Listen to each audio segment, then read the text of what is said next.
transition from grammar school to high school involved selecting a course of study. In preparation, English and algebra aptitude tests were given to all students during the spring. The principal, Larry Gardner, called me to his office to discuss the test results. My algebra score was very high, and he encouraged me to enroll in college preparatory classes. Mr. Gardner had attended high school with my mother. He telephoned her with his recommendation. She stated the decision for my studies had already been made by my father, secretarial, so I could get a job and support myself. As a potato farmer in northern Maine, times were a struggle financially. The farmhouse was owned by my maternal grandmother, so we did not have to pay rent.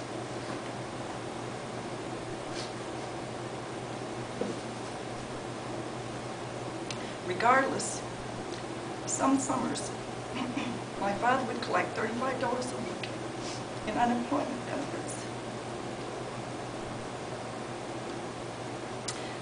and work under the table in a potato house 6 days a week at $9 a day. In the winter, he worked at Loring Air Force Base plowing snow to keep the runways clear.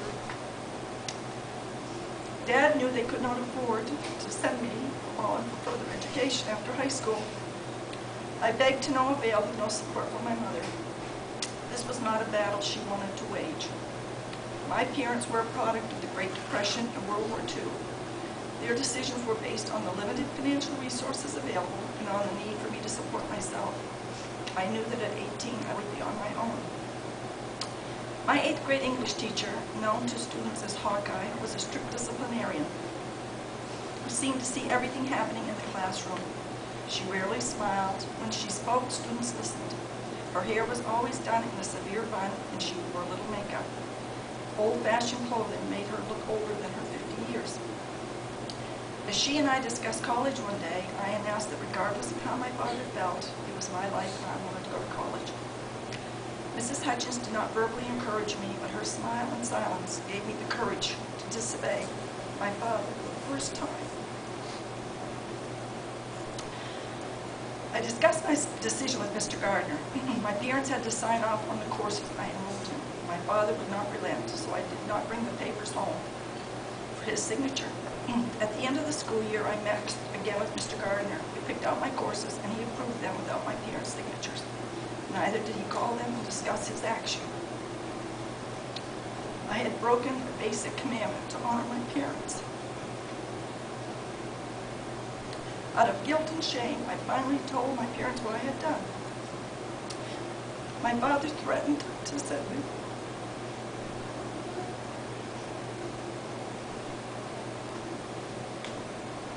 up French country, 50 miles north on the Canadian border, to be boarded with Catholic nuns and schooled away from the family. I cried many nights. I feared being separated from my family. I had no cause not to believe my father. When he made up his mind, he stuck to his word. As summer ended, my father declared I would be allowed to go to the local high school, but he would go with me on the first day to meet with the principal, Mr. Hackett, and change my course of study to secretarial. For me, this made the anxiety go even higher, the humiliation of having my father attend my first day of 9th grade with me. The week before school started, I reviewed my courses with my parents to show them that the first year of classes coincided with what I had to take for secretarial. In the end, my mother convinced my father to give me a year's reprieve. One source of anxiety entered and another began with the feeling that I needed to get all A's to prove myself worthy to continue in the direction I had chosen. My actions had disrupted the family structure, but I felt an inner strength that mirrored the natural landscape around me. My exterior, like the fallow fields, presented a veneer to the outside world. Only when the surface of the soil is disrupted did its complexity, depth, and natural character reveal itself. The deeper the layers exposed, the richer the soil becomes. In preparing the soil to receive the seed, the plow cuts deeply into the surface, dislodging clumps of soil.